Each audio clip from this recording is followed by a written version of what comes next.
Hi there, everybody. You're traveling with me, Jack, and of course, as always, with my beautiful heavenly wife, Pam. And welcome to the quaint little Kentucky town called Wilmore. You're saying, Wilmore? Haven't heard of that place. Well, it's not that far from Lexington, maybe a 20-minute drive at best, and it's a cute little town. It's also the home, of course, to Asbury University. Are you familiar with that? Well, look it up. It's got quite a long and rich history.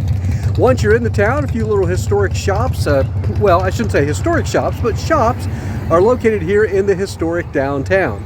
Now, they've also got a cute little, well, it's called the Railside Caboose Museum. You can check that out. But one of the real highlights for me coming to Wilmore, Kentucky, is for a terrific little coffee shop that the students love to go to as well as the general public. It's called Drinklings.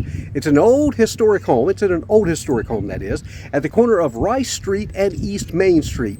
Inside, rich in history and rich with some fantastic coffee and other drinks as well. For yours truly, I had to, well, cheat a little bit and have a piece of their butter cake. It is absolutely wonderful, along with other fresh baked goods. I also had a refreshing iced loose leaf green tea. Again, that's at Drinklings, which for me is always kind of the highlight of the trip to little Wilmore, Kentucky, again, home to Asbury University.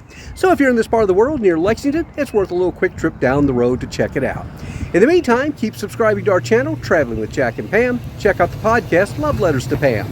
Until we see you next time, have a great day, better yet, a better tomorrow, and bye now from Wilmore, Kentucky.